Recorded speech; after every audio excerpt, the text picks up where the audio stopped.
우리 자리에서 일어나셔서 함께 찬송하겠습니다. 이 찬송의 고백에 감사를 담아 주님 앞에 올려드립시다. 주 예수 내가 알기 전 날 먼저 사랑했네. 그 크신 사랑 나타나 내 영혼 거듭났네. 주 내 맘에 늘 계시고 나 주의 안에 있어. 저 포도비유 같으니 참 좋은 나의 친구. 내 친구 되신 예수님 날 구원하시려고 그 귀한 몸을 버리사 내 죄를 대속했네. 나 주님을 늘 믿으며 그 손을 의지하고 내 몸과 마음을 바쳐서 끝까지 충성하리. 내 진실하신 친구여 그늘에 내려주사 날 항상 보호하시고 내 방패 되옵소서. 그 풍성한 참 사랑을 네 능히 끊을 소냐. 날 구원하신 예수는 참 좋은 그 풍성한 참 사랑을 그 풍성한 참 사랑을 위는 이 끊을 소냐. 날 구원하신 예수는 참 좋은 나의 친구. 날 구원하신 주 감사. 모든 것 주심 감사. 지난 추억이 내 감사. 주 내 곁에 계시네. 감기로운 봄철에 감사. 외로운 가을날 감사. 사라진 눈물도 감사. 나의 영혼 평안해. 응답하신 기도 감사. 거절하신 것 감사. 헤쳐나온 풍랑 감사. 모든 것 채우시네. 아픔과 기쁨도 감사. 절망 중 위로 감사. 증량 못할 은혜 감사. 크신 사랑 감사해. 길가에 장미꽃 감사. 장미꽃 다시 감사. 따스한 가정 희망 주신 것 감사. 기쁨과 슬픔도 감사. 하늘 평안을 감사.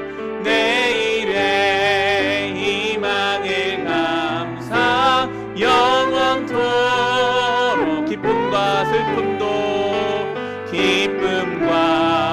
슬픔도 감사. 하늘 평안을 감사. 내일의 희망을 감사. 영원토록 감사해.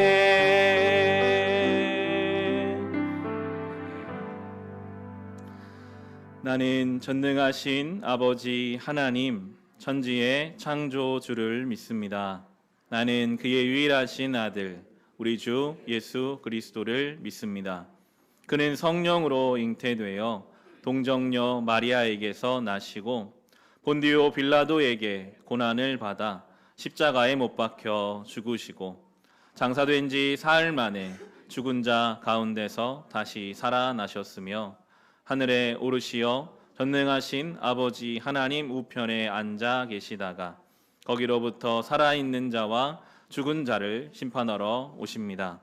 나는 성령을 믿으며 거룩한 공교회와 성도의 교제와 죄를 용서받는 것과 몸의 부활과 영생을 믿습니다. 아멘. 자리에 앉으시기 바랍니다. 이 시간 회개의 기도를 주님 앞에 드립시다.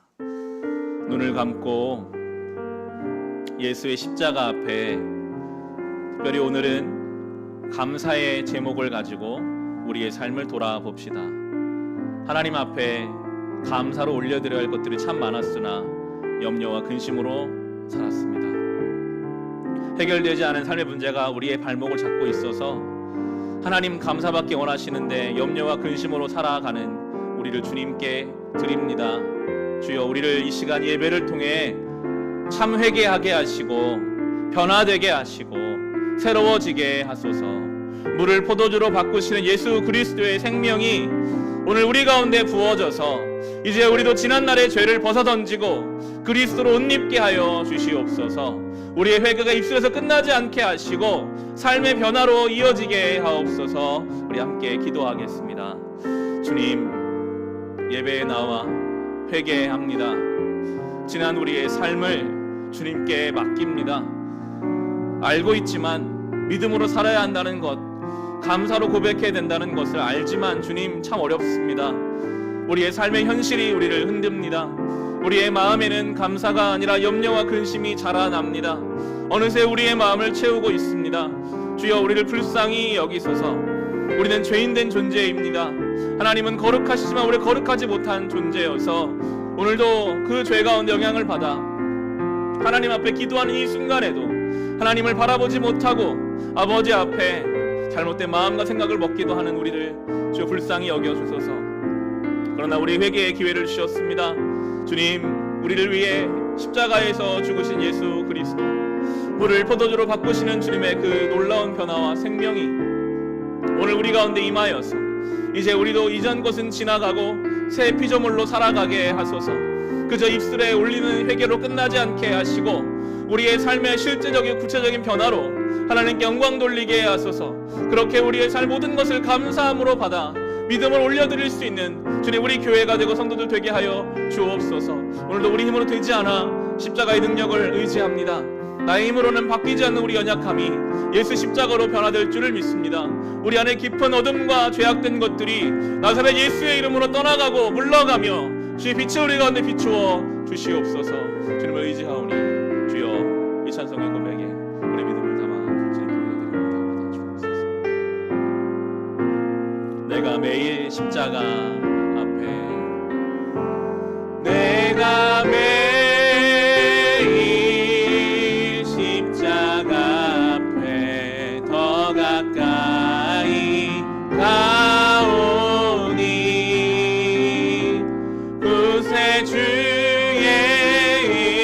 흘린 보배 피로써 나를 정케 내가 매일 십자가 앞에, 내가 매일 십자가 앞에 더 가까이 가오니 구세주의 흘린 보배 피로써 나를 정케 하소서.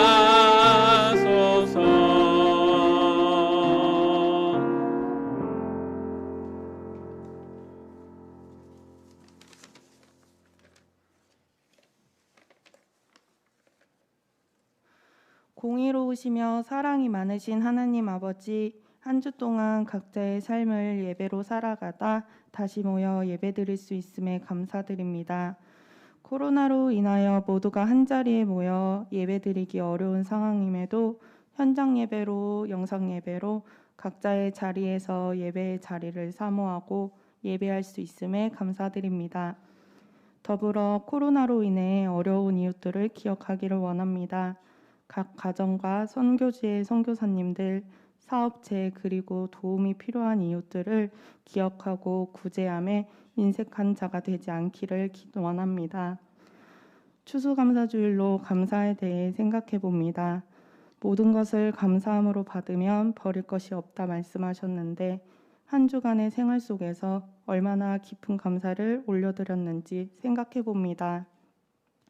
조건과 상황에 따르는 감사가 아니라 어려운 상황일지라도 감사로 받아 하나님의 영광을 나타낸 요셉처럼 십자가의 순종과 사랑으로 사망을 생명으로 바꾸신 예수님처럼 삶을 믿음의 눈으로 바라보고 분별하고 순종하기까지 우리의 삶이 변화되기를 원합니다. 말씀을 전하시는 목사님에게 영육간의 강건함을 허락하시고 목사님 가정에 하나님의 평안과 사랑이 가득하기를 기도합니다. 복된 사명 감당하실 때에 지치지 않도록 성령님 함께하여 주시기를 기도합니다. 또한 세종의 빛과 소금 교회를 세우신 하나님, 우리 교회 공동체가 삶 속에서 말씀을 나누고 살아내므로 하나님을 드러내는 귀한 축복의 통로가 되기를 원합니다. 하나님 함께하여 주옵소서. 오늘 말씀이 우리의 삶이 구별된 삶으로 살아갈 힘이 되기를 소망합니다. 한 글자라도 한 문장이라도 마음에 주시는 말씀을 들을 수 있게 하시고 순종하여 행동할 수 있기를 기도합니다. 하나님께서 기뻐하지 않은 것이 삶 속에 있다면 과감히 그 자리를 떠나기를 기도합니다. 예배를 마치는 시간까지 오롯이 하나님 영광 받으시며 하나님 기뻐 받으시는 예배 되기를 기도합니다. 예수님의 이름으로 기도드렸습니다. 아멘.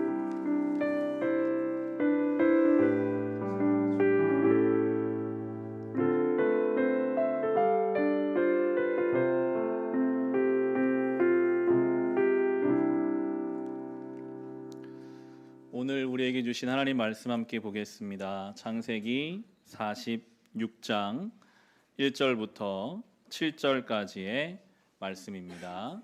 창세기 46장입니다. 우리 성경 구약 65페이지에 있습니다.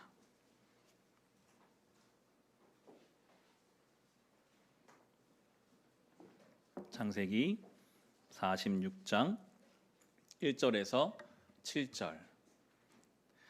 다 찾으셨으면 우리 자리에서 일어나셔서 함께 읽고 함께 찬송하겠습니다. 함께 읽겠습니다. 이스라엘이 식구를 거느리고 그의 모든 재산을 챙겨서 길을 떠났다. 브엘세바에 이르렀을 때에 그는 아버지 이삭의 하나님께 희생 제사를 드렸다. 밤에 하나님이 환상 가운데서 야곱아 야곱아 하고 이스라엘을 부르셨다. 야곱은 제가 여기 있습니다 하고 대답하였다. 하나님이 말씀하셨다. 나는 하나님 곧 너의 아버지의 하나님이다. 이집트로 내려가는 것을 두려워하지 말아라. 내가 거기에서 너를 큰 민족이 되게 하고 나도 너와 함께 이집트로 내려갔다가 내가 반드시 너를 거기에서 데리고 나오겠다. 요셉이 너의 눈을 직접 감길 것이다. 야곱 일행이 브엘세바를 떠나 차비를 하였다. 이스라엘의 아들들은 자기들의 아버지 야곱과 아이들과 아내들을 바로가 야곱을 태워오라고 보낸 수레에 태웠다. 야곱과 그의 모든 자손은 집짐승과 가나안에서 모은 재산을 챙겨서 이집트를 바라보며 길을 떠났다. 이렇게 야곱은 자기 자녀들과 손자들과 손녀들 곧 모든 자손들을 다 거느리고 이집트로 갔다. 아멘. 이 말씀이 우리 영혼의 생명샘 되게 하소서. 사모하는 마음으로 함께 찬송하겠습니다. 널리 울리어 퍼지는 생명의 말씀은 마음의 용서와 평안을 골고루 주나니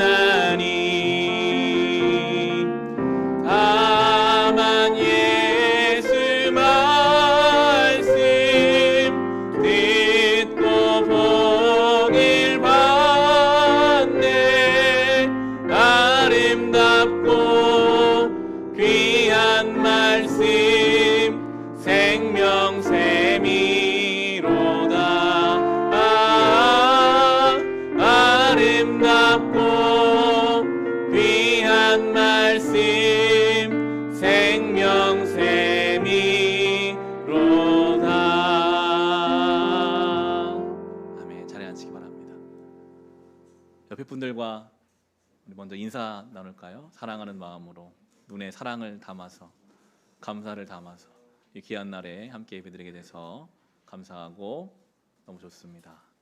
영상으로 예배드리실 분들도 옆에 분들과 인사 나누시면서 함께 말씀 듣도록 하겠습니다. 우리는 성경을 통해 야곱의 가정사를 보고 있습니다. 굉장히 복잡한 가정이죠. 형제 간의 사이가 조금 안 좋은 정도가 아니라 정말 동생을 팔아 넘길 정도로 안 좋은 형제 관계, 속고 속이고 거기에 여러 가지 안 좋은 것들이 쌓이고 쌓여서 도대체 어떻게 이 가정의 문제를 해결할 수 있을까 복잡하게 얽혀있는 야곱의 가정. 그런데 놀랍게도 지금 창세기 결론으로 가면 갈수록 그 복잡한 관계들을 하나님이 풀어가고 계세요. 하나하나 때에 맞게. 이것이 우리의 감사의 제목입니다. 우리의 삶이 어떻습니까? 때로 야곱의 가정과 정도의 차이만 있을 뿐 비슷해요. 많은 것들이 복잡하게 얽혀 있습니다. 어떻게 풀어갈까? 어떻게 해결될 수 있을까? 그런데 우리 하나님께서는 당신의 자녀들의 삶을 하나님의 때에 맞추어 하나하나 풀어 가십니다. 그것을 믿는 자가 참된 감사를 할 수 있는 것 같아요. 오늘 여전히 해결되지 않은 문제가 나를 붙잡고 있지만 하나님은 이 과정 속에서 풀어 가실 거야. 그럴 때 우리가 참된 감사를 올려드릴 수 있는 것이죠. 이 감사의 주일에 우리의 삶을 하나님의 뜻에 맞춰 풀어 가실 그 놀라운 섭리를 기대하는 마음으로 감사로 살아갈 수 있기를 주님의 이름으로 축원합니다. 요셉이 지난주 본문에서 자신을 밝혔습니다. 내가 요셉입니다. 형들이 팔아넘긴 바로 내가 요셉입니다. 그때부터 요셉의 형제들을 다 끌고 그 인생들을 주관하기 시작해요. 앞으로 더 흉년이 있을 것이고 그 흉년을 피해서 아버지를 모시고 이집트로 오시면 고센이라는 지역에 살게 될 것입니다. 현실에 대한 파악과 앞으로 일에 대한 구체적인 대안을 요셉이 이야기하는 동안 형제들은 아무런 질문이나 의견 개진을 못하죠. 그냥 동생이 하자는 대로 갑니다. 이 당시만 해도 장자의 권한이 강했거든요. 장자라고 해서 루벤이 한마디 말을 할 수 없어요. 성경은 우리에게 보여줍니다. 세상의 어떠한 조건과 권위보다 영적으로 하나님 앞에 깨어있는 사람이 그가 속한 공동체에서 하나님의 계획대로 그들을 이끌어가고 있음을 보여주고 있는데요. 우리 45장 6절부터 보겠습니다. 45장 6절에서 10절이 요셉이 형제들을 모아놓고 쭉 설명하는 내용이 지난주에 봤었죠. 45장 6절에서 10절입니다. 이 땅에 흉년이 든 지 이태가 됩니다. 앞으로도 5해 동안은 밭을 갈지도 못하고 거두지도 못합니다. 하나님이 나를 형님들보다 앞서서 보내신 것은 하나님이 크나큰 구원을 베푸셔서 형님들의 목숨을 지켜주시려는 것이고 또 형님들의 자손을 이 세상에 살아남게 하시려는 것입니다. 그러므로 실제로 나를 이리로 보낸 것은 형님들이 아니라 하나님이십니다. 하나님이 나를 이리로 보내셔서 바로의 아버지가 되게 하시고 바로의 온 집안의 최고의 어른이 되게 하시고 이집트 온 땅의 통치자로 세우신 것입니다. 이제 곧 아버지께로 가셔서 아버지의 아들 요셉이 하는 말이라고 하시고 이렇게 말씀을 드려주십시오. 하나님이 저를 이집트 온 땅의 주권자로 삼으셨습니다. 아버지께서는 지체하지 마시고 저에게로 내려오시기 바랍니다. 아버지께서는 고센 지역에 사시면서 저와 가까이 계실 수 있습니다.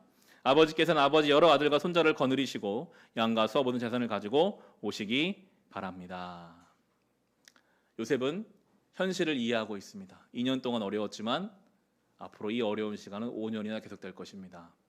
그러니 이제 이집트로 오셔서 고센이라는 지역에서 살아가야 합니다. 이것이 다 하나님이 계획하신 일입니다. 현실을 하나님 안에서 잘 이해하고 파악하고 그리고 앞으로 가야 할 일에 대한 분명한 제시를 하고 있죠. 정말 이 시대에 이 요셉 같은 성도와 교회가 필요하다는 생각을 많이 하게 됩니다. 이 당시 요셉이 하는 말이 누군가에게는 굉장히 무서운 말이었을 거예요. 지난 2년의 흉년도 정말 죽을 것 같이 힘들었는데 앞으로 5년이나 더 이런 시간을 보내야 한다고? 어떻게 살 수 있을까? 근데 요셉은 알잖아요. 준비했잖아요. 이제 앞으로 이 시간들을 통해 하나님의 역사를 아는 사람은 담대하거든요.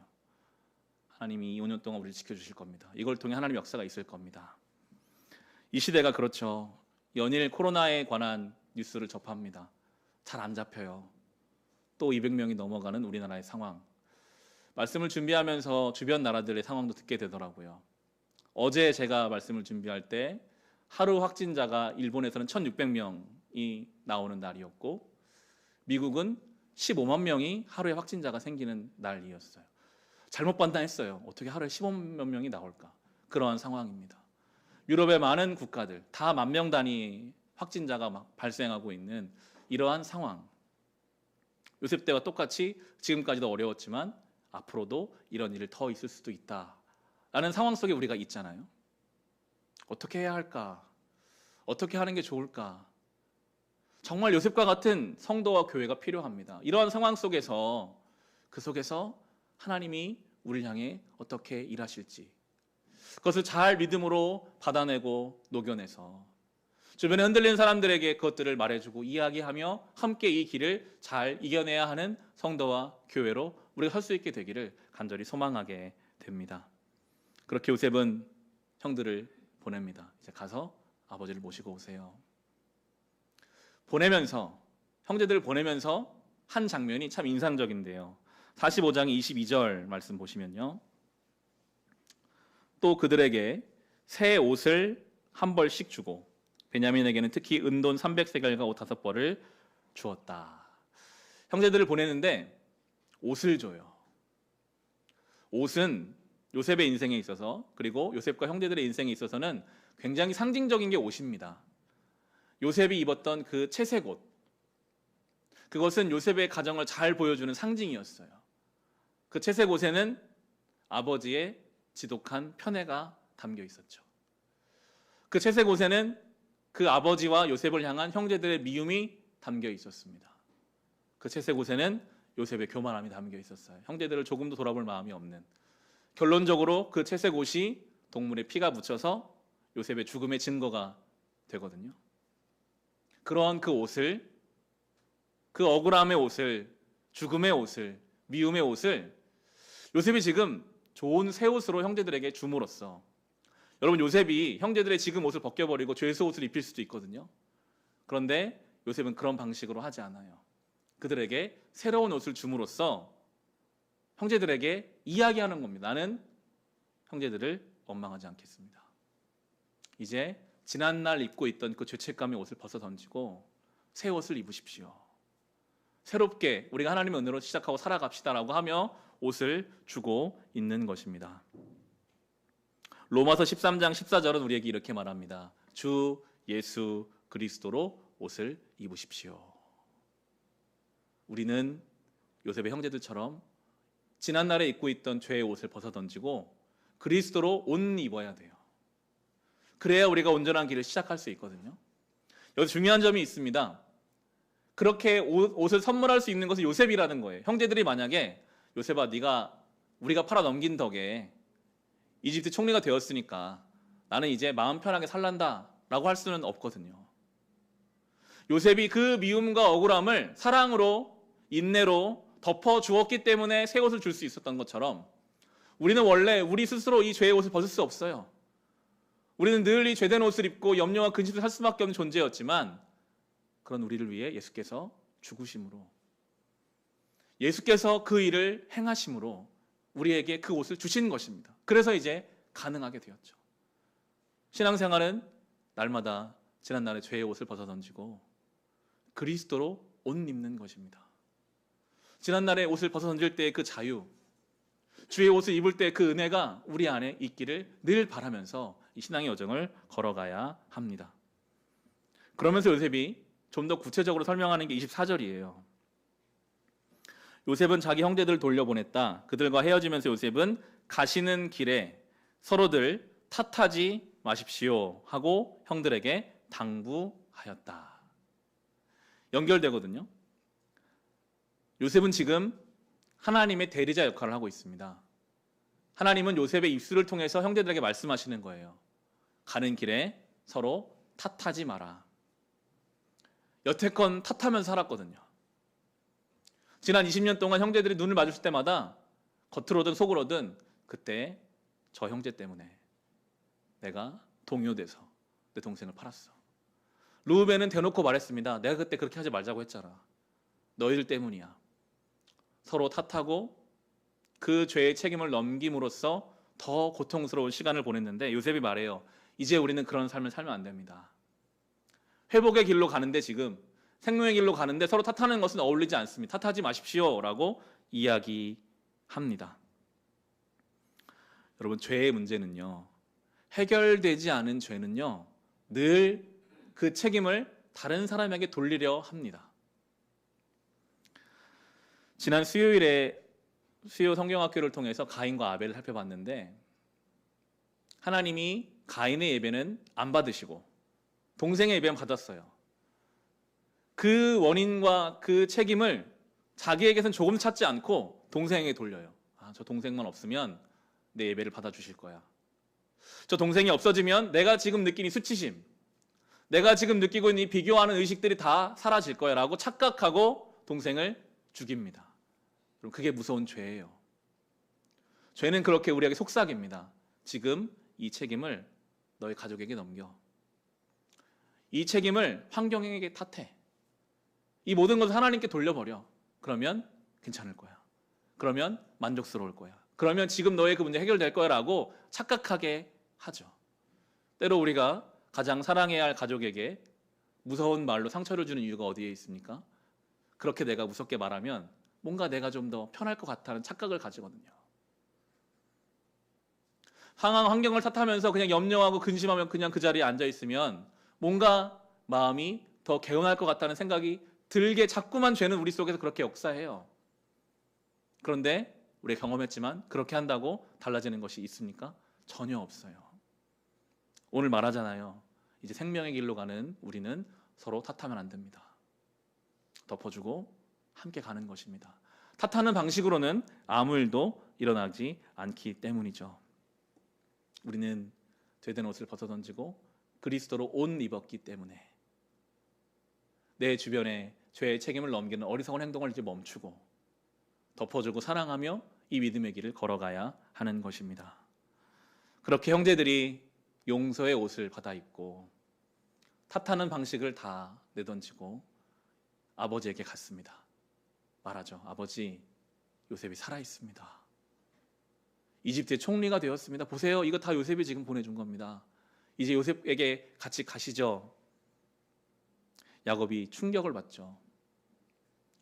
20년 동안 사랑하는 아들 못 봤습니다. 상상이 안 돼요. 저희 집에 쌍둥이가 있으니까요. 꼭 아프면 같이 아프거든요. 저희가 내린 조치 중에 하나가 한 명이 좀 아픈 기색이 보이면 한 명을 저희 부모님 집에, 1단지에 계신 부모님 집에 격리를 한 2, 3일 정도 시키고 있었어요. 2, 3일 동안 안 보는 거 힘들더라고요. 밤에 이 애 얼굴이 막 아른거리고 야, 보고 싶다. 2, 3일을 안 봐도 그런 자녀의 얼굴을 지금 야곱은 20년 동안 죽은 것이라고 생각하고 가슴에 묻고 살고 있었습니다. 본문입니다. 26절에서 28절 보시면 그들이 야곱에게 말하였다. 요셉이 지금까지 살아 있습니다. 이집트 온 나라를 다스리는 총리가 되었습니다. 이 말을 듣고서 야곱은 정신이 나간 듯 어리벙벙하여 그 말을 고지 알아들을 수가 없었다. 그러나 요셉이 한 말을 아들들에게 모두 전해 듣고 또한 요셉이 자기를 데려오라고 보낸 그 수레들을 보고 나서야 아버지하고 비로소 제 정신이 들었다. 이제는 죽어도 한이 없다. 내 아들 요셉이 아직 살아있다니 암 가고 말고 내가 죽기 전에 그 아이를 보아야지 하고 이스라엘은 중얼거렸다. 우리 성경에는 지금 27절에 보면 제정신이 들었다라고 나오지만 성경 원문을 보면 영이 깨었다는 표현이 나옵니다. 죽은 줄 알고 가슴에 묻고 지냈던 그 시간들, 그 시간은 야곱의 영이 죽은 것 같은 그런 시간이었어요. 그런데 아들이 살아있다는 이야기를 듣자 그 죽어있던 것 같던 그의 영이 깨어났습니다. 그리고 나는 이제 죽어도 한이 없다. 개역 성경에는 나는 족하다라고 표현이 나오는데 원래 라브라는 단어가 쓰여요. 풍부한, 넉넉한이라는 단어입니다. 나는 이제 내 인생이 만족스럽다라고 그렇게 고백하고 있죠. 야곱의 인생은 태어나면서부터 라브, 만족을 향해 달려왔던 인생이었던 것 같아요. 자기 형이 먼저 태어나는 게 마음에 들지 않아서 그 발 뒤꿈치를 잡고 태어난 동생이잖아요. 자기의 만족을 위해서 자기 아버지를 속여서라도 축복을 받아내려고 했던 것이 야곱의 인생이었습니다. 만족을 위해 살았어요. 그런데 그렇게 해도 만족되지 않는 거예요. 결혼해서 가정을 이루었습니다. 사랑하는 아내가 일찍 세상을 떠났습니다. 요셉 하나 보고 살았어요. 이 아들이면 내가 만족하겠지. 그런데 그 아들만 보고 사는 그 일 때문에 결국 그 아들을 잃어버렸어요. 20년을 아들 죽은 줄 알고 만족하지 못하며 죽은 것 같이 살았던 그에게 하나님이 이제 다시 만족한다라는 고백을 하게 하셨어요. 하나님의 섭리 속에 요셉을 돌아오게 하심으로 진정한 만족을 주십니다.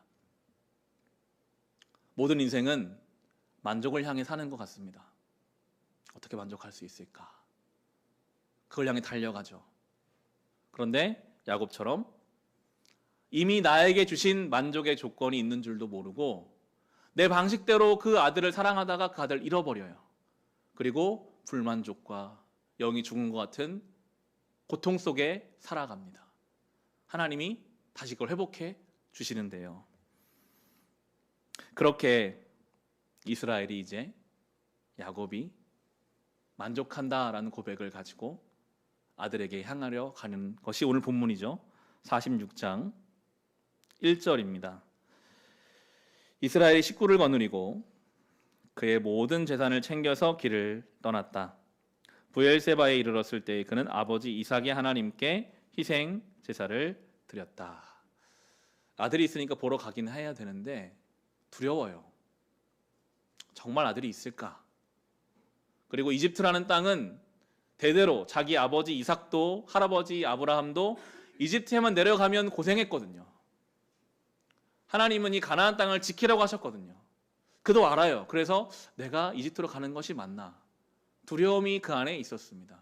하나님께 그래서 그 두려움을 가지고 나아갔죠. 하나님이 응답하십니다. 2절에서 4절 보시면 밤에 하나님 환상 가운데 야곱아 야곱아 하고 이스라엘을 부르셨다. 야곱은 제가 여기 있습니다 하고 대답하였다. 하나님 말씀하셨다. 나는 하나님 곧 너의 아버지 하나님이다. 이집트로 내려가는 것을 두려워하지 말아라. 내가 거기에서 너를 큰 민족이 되게 하고 나도 너와 함께 이집트로 내려갔다가 내가 반드시 너를 거기에서 데리고 나오겠다. 요셉이 너의 눈을 직접 감길 것이다. 하나님이 그의 두려움을 아셨어요. 떠나는 데 생기는 그 두려움을 아시고 말씀하시죠. 두려워하지 마라. 내가 너와 함께 하겠다. 내가 너를 다시 돌아오게 하겠다라고 말씀하십니다. 떠나는 것은 늘 두렵습니다. 불확실하니까요. 우리의 삶은 떠남의 연속이죠. 세종에 사는 우리는 다 대부분이 이주에 와서 사는 사람들이기 때문에 떠남을 경험했죠. 우리는 코로나 이전의 삶에서 이 코로나의 삶으로 떠나온 것만 같이 다른 삶을 살고 있습니다. 그리고 우리는 올해를 떠나 내년을 향해 가죠. 새로운 한 주를 향해 우리는 매일매일 새로운 시간을 향해 떠나갑니다. 떠나면은 늘 두려움이 있어요. 불확실하니까요. 괜찮을까? 잘 될까? 그때 우리는 이 야곱처럼 하나님 앞으로 나아가야 합니다. 두려움을 가지고 하나님, 제 인생에 또 다른 떠남이 찾아오는데 두렵습니다. 하나님이 말씀하실 겁니다. 두려워하지 마라. 내가 너와 함께한다. 이 말이 그냥 저의 입을 통해 들리는 말이 아니라 정말 여러분의 심령 가운데 하나님이 말씀하실 때 그 사람은 담대함을 가지고 떠나갈 수 있습니다. 내가 너와 함께하겠다. 신앙생활, 성도의 삶은 여기에 있는 것 같아요. 두려움을 가지고 떠나야 하는 그 인생이 하나님께서 나와 함께 하신다는 것을 예배를 통해 말씀을 통해 확인하고 두려움이 아니라 감사로 담대함으로 그 자리로 갈 수 있는 것. 그것이 성도의 삶이죠. 그렇게 야곱은 두려움에서 담대함을 가지고 온 가족을 데리고 이제 이집트를 향하게 됩니다. 70명의 야곱의 자손은 이때 이집트로 이주하여서 출애굽기에 나오는 수백만의 이스라엘 민족이 이제 되는 것이죠. 야곱과 형제들이 그렇게 오는 동안 요셉은 기다리고 있었습니다. 그리고 그들이 와서는 고센이라는 지역에 살게 하거든요. 이어지는 본문 33절, 34절 말씀 보시면 요셉이 형들을 불러서 이렇게 말합니다. 바로께서 형님들을 부르셔서 그대들의 생업이 무엇이요? 하고 물으시거든. 종들은 어렸을 때부터 줄곧 집짐승을 길러온 사람들입니다. 우리와 우리 조상이 다 그러합니다 하고 대답하셔야 합니다. 그래 형님들이 고센 땅에 정착하실 수 있습니다. 이집트 사람은 목자라고 하면 생각할 것도 없이 꺼리기 때문에 가까이 하지 않습니다. 형제들을 이집트의 메인 중앙으로 데리고 오는 것이 아니라 고센이라는 외딴 곳으로 살게 해요. 정착하게 합니다. 왜 그랬을까요? 요셉은 지금 최고 권력자거든요. 얼마든지 자기 형제들을 주요 관직에 앉힐 수도 있었을 거예요. 수많은 창고를 지었으니까 창고지기로 임명하고, 곡식을 구워줘야 하니까 꾸는 사람으로 임명하고, 그런 식으로 자기 형제들에게 권력을 나누어줘서 요셉이 하나의 귀족 가문이 될 수 있거든요. 그런데 지금 그렇게 하지 않고 형제들 그렇게 하라, 우리 아무것도 모릅니다. 요셉은 대단하지만 우리는 그냥 양치는 것밖에 모르는 사람들입니다 라고 말해서 변두리에 있게 합니다.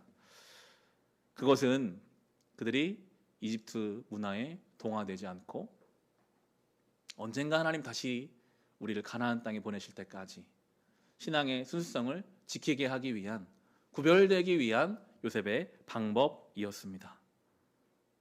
뒤처질 수도 있고 불편할 수도 있거든요. 화려한 이집트의 문화 속으로 들어가지 아니하고 이집트에는 살지만 그 이집트의 변두리에서 하나님을 향한 신앙을 지키며 고센 땅을 살게 함으로써 신앙의 정체성을 지키게 해요. 많은 이야기가 들렸을 거예요. 형제들은 별거 없대. 요셉은 대단한 사람인데 저 형제들은 그냥 양만 칠 줄 아는 아무것도 아닌 사람들이야 라는 이야기가 들렸겠죠. 궁금했을 겁니다. 왜 요셉의 형제들이 권력으로 나오지 않을까. 그런 이야기가 들리든 들리지 않든 고센 땅에서 그들의 신앙을 지키기 위해 구별됨으로 살아가기를 하나님은 원하고 계십니다. 이게 성도들을 향한 메시지이기도 하거든요. 저 세상에서 우리는 살죠. 그러나 세상에 살지만 우리는 구별된 고센을 지켜야 합니다. 세상에 살지만 타협하지 않는 부분이 있어야 합니다. 성도로서 구별됨이 우리에게 있어야 하는 것입니다. 조금 불편하더라도, 인정받지 못하더라도 우리 중심을 지켜야 하니까요. 어제부터 묵상하기 시작한 다니엘서가 이걸 잘 보여주고 있더라고요. 다니엘이 요셉과 많이 닮아 있거든요. 다니엘은 나라 망할 때 소년이었던 사람입니다. 죄로 인해 이스라엘이 멸망할 때 다니엘은 아직 소년이었어요. 할 수 있는 게 없고 엄밀히 말하면 다니엘의 죄로 나라가 망한 것이 아닌 억울한 상황입니다. 그 당시에 나라의 왕족이나 귀족 자제를 포로로 끌고 갔어요. 아마 귀족 집안의 자제였을 텐데 어느 날 포로가 돼서 끌려가 버려 이름까지 바꿔버립니다. 이집트식으로, 바벨론식으로 이름을 바꿔버리고 3년 동안 왕의 교육을 받게 합니다. 그 나라의 문학, 그 나라의 언어를 가르치고, 그리고 이 음식은 바벨로니아의 느부갓네살 왕이 주신 거야. 날마다 교육받게 해요. 그래서 그들로 하여금 저 왕이 나의 생명줄이다.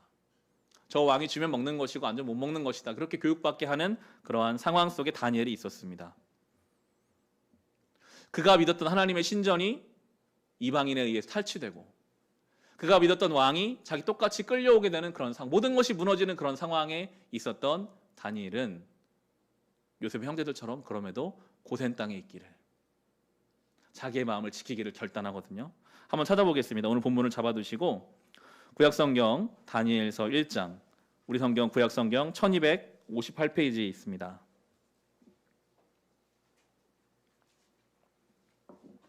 요셉이 고센 땅에 자기 형제들을 살게 한 것처럼 다니엘도 타협할 수 있고 흐릿해질 수밖에 없는 상황이 있었지만 그는 마음을 지켰습니다. 구약성경 1258페이지 다니엘서 1장 8절 말씀부터 보시면요.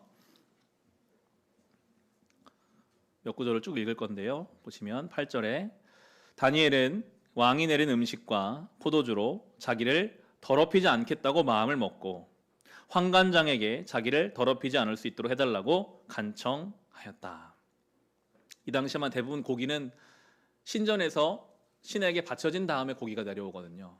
다니엘은 고기를 먹지 않기로 결단한 것이죠. 10절에 보시면 환관장이 다니엘에게 말하였다. 너희가 먹고 마실 것을 정해주신 분은 나의 상전이신 임금님이시다. 임금님께서 너희의 얼굴이 너희와 같은 나이의 젊은이들보다 더 상에 있는 것을 보시게 될까 두렵다. 그렇게 되면 너희 때문에 내 목숨이 임금님 앞에서 위태롭게 될 것이다. 12절에서 15절입니다. 부디 종들을 열흘 동안만 시험하여 보시기 바랍니다. 우리에게 채소를 주어 먹게 하고 물을 주어 마시게 하여 보시기 바랍니다. 그런 다음에 우리의 얼굴빛과 왕이 내린 음식을 먹는 젊은이들 얼굴빛을 비교하여 보시고 이 종들의 요청을 처리하여 주시기 바랍니다. 그래서 감독관은 그 말을 따라서 열흘 동안 시험해 보았다. 열흘이 지났을 때 보니 그들의 얼굴빛이 왕이 내린 음식을 먹은 젊은이들의 얼굴빛보다 좋고 건강하여 보였다. 18에서 20절입니다. 왕이 정하여 놓은 3년 동안의 교육이 끝나는 날, 환관장은 교육을 받은 젊은이들을 모두 느부갓네살 앞으로 데리고 왔다. 왕이 그들과 말하여 보니 그들 가운데서 다니엘과 하나냐와 미사엘과 아사랴가 가장 뛰어났으므로 그들로 왕을 모시게 하였다. 왕은 그들에게 온갖 지혜나 지식에 관한 문제를 물어보고서 그들이 전국에 있는 어떤 마술사나 주술가보다도 10배는 더 낫다는 것을 알았다. 3년이 지나자 하나님께서는 그들에게 10배가 넘는 지식을 허락해 주셨습니다. 다니엘이 한 것이 무엇입니까? 그는 구별되기를 힘썼어요. 여러분, 성도의 삶에는 구별됨이 곧 능력입니다. 고센 땅을 지키는 것이 우리의 능력입니다. 불편하죠? 답답하죠? 그러나 우리가 하나님 때문에 나는 주님을 위해 내 중심을 지키겠습니다 라고 결단하여 고센 땅에 살고 다니엘처럼 뜻을 정하는 사람들을 하나님이 책임지셔야만 그들을 통해 하나님이 증거되기 때문에 하나님은 그렇게 오늘도 구별된 성도와 교회를 찾고 계실 것입니다. 우리는 그렇게 구별된 삶을 살아가야 합니다. 그리고 다시 오늘 본문으로 돌아오겠습니다. 창세기 47장 구약성경 66페이지 오늘 마지막 장면인데요. 이 야곱과 이집트의 왕 바로가 만나는 장면입니다. 47장 7절과 8절 보시면요. 요셉은 자기 아버지 야곱을 모시고 와서 바로를 만나게 하였다. 야곱이 바로를 축복하고 나니 바로가 야곱에게 말하였다. 어른께서는 연세가 어떻게 되시오? 야곱이 바로를 축복합니다. 축복이라는 것은 복을 빈다라는 뜻인데요. 이 당시에 이집트의 바로 왕이 더 받을 복이 있었을까요? 바로 왕은 말하면 그대로 되는 신과 같은 존재였습니다. 저는 처음 봤을 것 같아요. 자기를 축복하는 사람. 내가 받을 복이 더 있나? 그런데 와서 자기를 축복합니다. 130살 된 그 야곱의 풍모가 범상치 않았을 것 같아요. 그래서 묻죠. 당신 나이가 어떻게 됩니까? 그때 야곱이 이런 대답을 합니다. 9절 보시면 야곱이 바로에게 대답하였다. 이 세상을 떠돌아다니는 횟수가 100년하고도 30년입니다. 저희 조상들이 세상을 떠돌던 횟수에 비하면 제가 누린 횟수는 얼마 되지 않지만 험악한 세월을 보냈습니다. 우리 성경은 떠돌아다닌이라고 번역되어 있지만 개역 성경에 나그네 인생이었습니다. 마찬가지 표현이거든요. 정착하는 인생이 아니라 어떠한 목적지를 향해서 가야만 하는 그러한 삶이 나의 인생이었는데 돌아보니 그 자리가 나의 삶의 전부인 줄 알고 살다가 참으로 험악한 삶을 살았습니다. 저는 그렇게 읽히더라고요. 지난 130여 년의 시간 하나님은 나의 삶을 나그네로 살기 원하셨는데 나는 순간순간 그 자리에 집착하고 그걸 통해 나를 만족시키려 하다가 참으로 험악한 시간을 보냈던 그런 인생입니다 라고 고백하고 10절에 보시면 야곱이 다시 바로에게 축복하고 그 앞에서 물러났다. 다시 그를 축복하고 가거든요. 저는 그런 마음이었을 것 같아요. 바로는 어찌됐든 자기 아들의 은인이잖아요. 바로왕, 당신이 지금은 모든 걸 가지고 있는 것 같지만 거기가 전부라고 생각하면 나처럼 험악한 인생을 살 것입니다. 이 땅의 삶이 나그네의 삶인 것을 더 빨리 깨닫기를 아마 그는 축복하지 않았을까요? 저는 이 말씀을 보면서 은혜 받은 사람의 역할이 이것이 아닌가 생각하게 됐어요. 객관적으로 보시면 정말 130살 된 죽을 날이 얼마 남지 않은 것 같은 아무런 자기 살만한 능력이 없어서 성공한 아들에게 기대어 살기 위해 이 땅에 온 야곱이 그 나라의 최고 권력자인 바로 왕에게 조언을 할 만한 대상입니까? 전혀 그렇지 않죠. 축복할 만한 어떤 권위도 없습니다. 내가 이 나이에 내 상황이 이런데 내가 무슨 말을 하겠는가? 아무 말도 안 하고 그냥 그 앞에 떨다가 올 수도 있거든요. 그런데 야곱은 그에게 말합니다. 나의 지난 인생은 험한 세월이었고 그 험한 세월을 만든 것은 나였습니다. 나그네 인생이라는 것을 깨닫지 못했습니다. 당신은 나그네 인생이라는 것을 깨닫고 살아가는 복을 누리세요. 이것이 바로 교회가 할 일이라는 생각이 들었어요. 에이, 내가 무슨 말을 더해. 내가 상황이 이런데. 내 상황을 아무도 모를 텐데. 이런 마음을 가지고 그냥 내가 느낀 하나님을 나 혼자 삼키는 것이 아니라 어떤 상황이든 실패로 경험했든 아픔으로 경험했든 내가 만난 그 하나님을 할 수 있는 대로 고백하는 것. 내가 경험한 그 영적인 지혜를, 깨달음을 나누는 것. 그렇게 함으로써 누군가 그 이야기를 듣고 하나님 앞에 깨달을 수 있게 하는 것.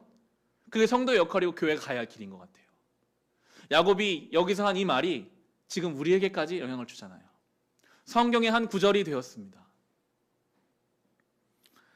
우리 교회도 코로나로 인해 모이지 못하는 시간이 길어지면서 11월부터 카톡을 통해서 나눔을 하고 있습니다. 2주 정도 되었는데요. 순마다 차이가 있지만 어떤 순에서는 정말 다른 사람에게 말하지 못할 이야기를 나누는 순들도 있고 실제로 얼굴을 보지는 못한 관계이지만 그 시간이 쌓여가면서 깊이 있는 나눔을 하는 공간, 영적인 대화가 이루어져 갑니다. 감사하더라고요. 이렇게 어떤 플랫폼이 있어서 우리가 마음만 먹으면 얼마든지 접근할 수 있는 그런 장소를 마련해 주셨고 내가 이런 상황인데 무슨 이야기를 할까? 이게 아니라 야곱처럼 자기 이야기를 꺼냄으로써 또 다른 누군가에게 하나님의 진리가 전해져가는 통로가 되는 것이죠. 주중에 옷장 정리를 한 이야기를 몇 번 했습니다. 실제로 옷을 몇 벌 정리도 안 했으면서 제가 깨달은 바가 있어서 자꾸 나누게 되는데요. 평소에 옷장을 열 때는 몰랐어요. 근데 필요한 옷만 꺼내니까요. 옷장이 꽉 차 있어서 불편하거든요. 그래도 그냥 그렇게 하던 어느 날 시간을 정하고 마음을 먹고 옷장을 열어보니까 정리하기에 옷장을 열어보니까 내가 이 옷을 왜 지금까지 가지고 있었을까 하는 옷들이 꽤 있더라고요. 몇 년 동안 입지도 않는 그 옷. 그것을 하나 둘 다 빼서 버렸습니다. 그러니까 넓어지고 편안해지고 명확해지더라고요. 우리의 삶이 그래요. 분주하게 살 때는요 몰라요. 그런데 이렇게 예배의 자리, 나눔의 자리, 어떤 영적인 자리에서 진지하게 마음 먹고 정리하고자 하는 마음으로 내 마음의 문을, 영혼의 문을 들여다보면 보여요. 내가 왜 이걸 가지고 있었을까? 내가 왜 지금까지 이거를 가지고 있느라 나의 삶이 황폐해져 가는 것을, 나의 삶이 불편한 것을 몰랐을까 하는 것을 하나님은 그렇게 발견하게 하십니다. 그게 예배고 그게 교회 공동체의 역할이죠. 나의 나눔이 누군가에게는 그 옷장문을 여는 도구가 될 수 있거든요. 아, 나도 그렇게 살아야겠구나. 아, 내가 그걸 몰랐구나 하는 것을 깨닫게 하는 통로가 되는 것, 그것이 교회에 가야 할 길입니다. 저는 요즘 우리가 하고 있는 말씀 묵상, 감사의 제목 나눔, 저는 더 나아가서는 이것이 매일매일의 삶을 말씀으로 돌아보는 신앙의 일기가 되어야 된다고 생각하게 되었어요. 앞으로 우리 교회는 좀 그런 일들, 나의 삶을 말씀 비춰보아 나누고 그 말씀을 통해 함께 영혼의 옷장을 정리해 감으로 하나님 앞에 나아가는 그런 교회가 되기를 준비하고 계획하게 됩니다. 말씀을 마칩니다. 창세기 지금까지 흐름 보면 요즘 우리가 묵상하는 부분은 요셉이 주인공인 것 같으나 사실은 아직 야곱이 생을 마감하지 않았기 때문에 아직까지도 야곱이 주인공인 창세기예요. 그래서 요소마다 야곱이 언급되거든요. 하나님은 이 야곱이라는 인생을 바꾸시기 위해서 지금 그 자녀를 사용하고 계시는 거죠. 야곱이라는 인생을 바꾸시기 위해서 흉년을 사용하고 계시고요. 야곱이라는 인생을 바꾸시기 위해 때로는 직접 나타나서 말씀하시기도 합니다. 하나님 우리 삶에 그렇게 일하십니다. 우리의 인생을 바꿔가시기 위해서 자녀를, 가족을 사용하시고 우리 인생을 바꿔가시기 위해서 상황을 사용하세요. 그리고 말씀으로 우리 직접 우리에게 나타나서 말씀하시기도 하십니다. 그 과정을 통해 우리는 변해가야죠. 깨달아가야죠. 떠나기가 두려웠던 우리의 인생이 야곱처럼 이제 하나님의 말씀 받아서 두려움으로 떠나는 인생이 아니라 감사함으로, 담대함으로, 그렇게 내일을 향해, 내년을 향해, 새로운 하나님 보내신 그곳을 향해 떠나갈 수 있는 저와 여러분 될 수 있기를 주님의 이름으로 축원합니다. 이 시간 주신 말씀으로 또 개인의 기도 제목으로 우리 같이 기도하겠습니다. 하나님 아버지, 오늘 우리가 이 야곱의 인생을 살펴봅니다. 주님, 그의 삶에 너무나 어렵고 힘든 시간들, 험악한 인생의 시간들이 있었습니다. 그것은 그가 자기의 삶이 나그네 길인 것을 깨닫지 못하고 그 자리가 전부인 줄 알고 살았기 때문입니다. 이제 우리도 우리의 이 인생길이 나그네 길임을 깨닫게 하시고, 그러나 하나님, 이 맡겨진 삶의 자리에서 순간순간 성실하고 최선으로 살아가게 하심으로 균형 있는 성도의 삶이 되게 하여 주옵소서. 주님, 우리 교회가 야곱이 바로왕에게 축복하며 그의 신앙의 고백을 나누었던 것처럼 우리도 서로를 축복하며 어떠한 상황에 있든지 자신의 것을 나누며 함께 연합하여 이 믿음의 길을 걸어가는 신앙의 공동체가 되게 하여 주시옵소서. 주님, 이 시대는 마치 야곱의 때처럼, 요셉의 때처럼 앞으로도 흉년이 5년이나 계속될 것 같은 어려운 때를 우리는 살아가고 있습니다. 이때에 요셉과 같이 대안을 가지고 하나님의 그 섭리 안에서 중심을 가지고 살아가야 할 성도와 교회가 있어야 할 텐데, 주여 우리를 붙잡아 주시어서 요셉과 같이 이 흉년의 때를 붙잡아 줄 수 있고 넉넉하게 이겨내며 살아갈 수 있는 주님 우리가 되게 하여 주시옵소서. 주여, 우린 탓하는 방식이 아니라, 비난과 정죄하는 방식이 아니라 그 죄된 옷을 벗어 던지고 이제는 사랑하는 방식으로, 덮어주는 방식으로 살아가야 할 것입니다. 우리를 돌보시옵소서. 주님, 우리가 동행하여 주시옵소서. 주님, 그래 다시 주신 새로운 날을 향해 떠나가는 것이 두려움이 아니라, 내일을 향한 떠남이 두려움이 아니라 감사가 되게 하시고 담대함이 되게 하시고 하나님 나와 함께 하심을 믿음으로 살아가게 하여 주시옵소서. 주님 말씀 주옵소서. 동역하는 선교지와 구제하는 기관과 아이들을 위해 이 시간 함께 기도합시다. 베트남의 조계진 선교사님, 필리핀의 심재규 선교사님, 김종필 선교사님, 인도의 김경미 선교사님, 임현필 선교사님, 캄보디아 엄갈렙 선교사님, 일본의 이성원 선교사님과 중동 사역하는 SWM 선교회, 러시아 이산지 선교사님, 미 전도 종족 사역하는 박태수 선교사님과 세종의 고려동 홍대 CCC와 텍사스 유학생 사역하는 김영수 간사님, 서울시 CC 이현균 간사님, 서울대 SFC 민영훈 간사님, 서울지역 SFC, 대만의 조아영 선교사님, 문기철 선교사님, 감비아의 김형진 선교사님, 우간다의 여지연 선교사님에서 기도해 주시고, 월드비전을 통해 돕는 아이들, 영명보육원의 아이들, 홀트 아침들의 미혼모자 가정들, 북악면의 지역아동센터 아이들을 위해서 우리 그 이름 불러가며 함께 기도하겠습니다. 하나님, 동역하는 선교지, 구제하는 기관 아이들을 위해 기도합니다. 오늘도 베트남에서, 필리핀에서, 인도에서, 캄보디아에서, 일본에서, 중동에서, 러시아에서 복음이 전해지지 않은 곳곳에서, 세종의 고려대 홍익대에서, 텍사스에서, 서울에서, 서울대에서, 대만에서, 감비아에서, 우간다에서 이 맡겨진 선교의 사명을 감당하는 주의 자녀들, 그 사역자들, 그 사역과 그 가정을 지켜 돌보아 주시옵소서. 돕는 아이들이 있습니다. 월드비전과 영명보육원, 홀트 아침들과 북악면의 아이들을 기억하여 주시어서 그들의 상처와 아픔이 있다면 주님 위로하여 주시고, 그들의 삶의 어려움들을 넉넉히 이길 힘을 주시며, 주여 함께 우리가 동역하기 원합니다. 우리 교회에 허락하신 구제와 선교의 사명 감당할 힘을 주시고, 능력을 주시고, 지혜를 주시고, 마음을 주셔서 우리가 함께 이 길을 걸어가게 하옵소서. 주여 끝까지 역할을 온전히 감당한 우리 교회 되게 하여 주옵소서. 감사합니다 주님. 감사합니다 주님. 감사합니다 주님. 예수님의 이름으로 기도합니다. 아멘. 우리 자리에 일어나셔서 찬송하겠습니다. 이 찬송이 저 야곱의 고백으로 느껴지더라고요. 말씀을 기억하시면서 이 찬송의 고백 주님께 올려드리겠습니다.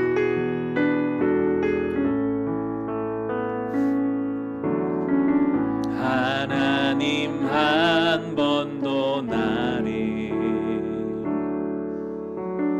실망시킨 적 없으시고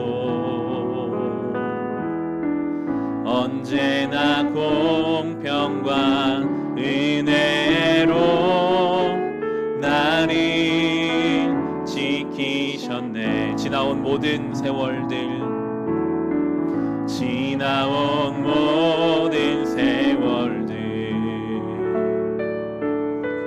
돌아보아도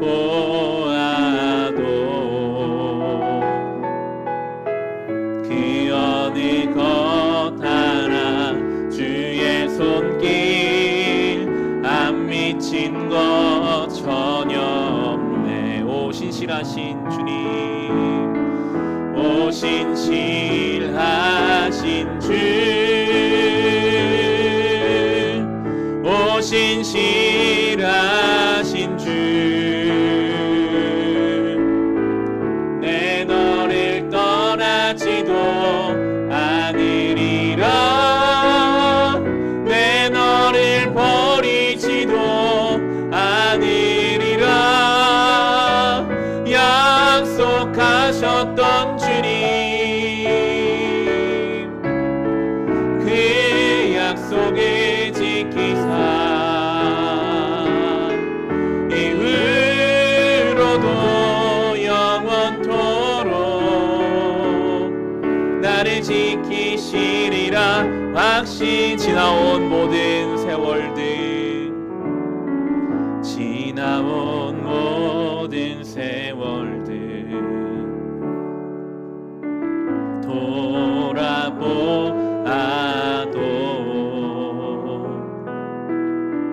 그 어느 것 하나 주의 손길 안 미친 것 전혀. 오 신실하신 주님, 오 신실하신 주, 오 신실하신 주,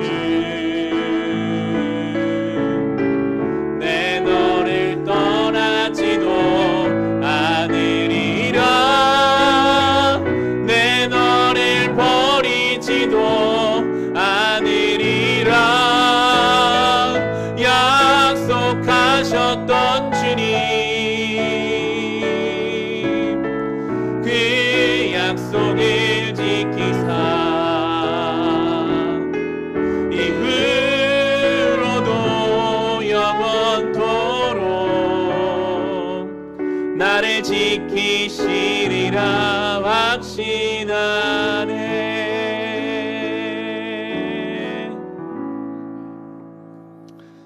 하나님, 야곱이 이집트로 떠날 때 두려워했던 것을 아시고 두려워 마라 내가 너와 함께한다 말씀하셨습니다.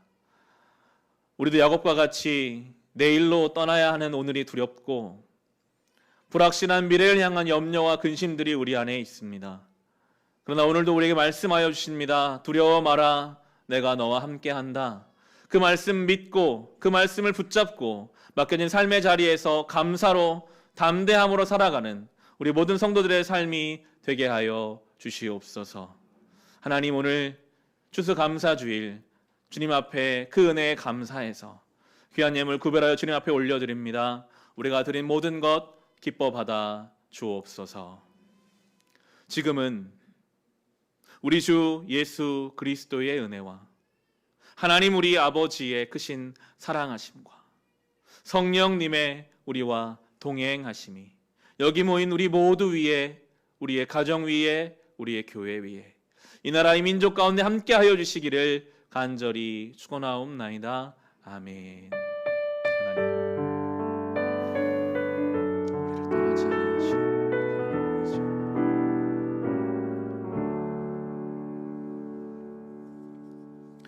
자리에 앉으시면 교회 소식을 전하겠습니다. 주보의 교회 소식면을 참고하시면 좋겠습니다. 오늘은 추수감사 주일입니다. 예배를 마치고도 감사하는 마음으로 각자의 삶을 살아가시기 바랍니다. 감사주일 맞이해서 내년 달력 뒤에 있거든요. 탁상용도 있고 벽걸이용도 있습니다. 가정당 하나씩 가져가시면 되겠습니다. 그리고 오늘 우리 무명의 성도께서 떡을 좀 준비해 주셨어요. 나가실 때 달력 받아가시고 떡도 받아가시면서 가시면 좋겠습니다. 수요일마다 수요 성경 공부가 진행되고 있습니다. 이번 주는 노아 홍수에 관한 내용입니다. 위에 박스 광고를 보시면 미리 일정들을 쭉 써놨어요. 해당되시는 경우에 미리 참고하시고 일정을 조율하시도록 세례받기 원하시는 분들, 또 어린이 세례도 다 포함됩니다. 세례 교육을 보시고 신청해 주시면 좋겠고요. 성탄 예배 또 쭉 공동유회까지 위 일정들을 보시면 좋겠습니다. 중보기도 사역이 12월부터 다시 시작하려고 합니다. 신청하신 분들 또 함께 동역하기 원하시는 분들은 원하는 시간을 적어주시면 함께 하도록 하겠습니다. 나가시면서 달력과 떡 받아가시면 되겠습니다. 마치겠습니다.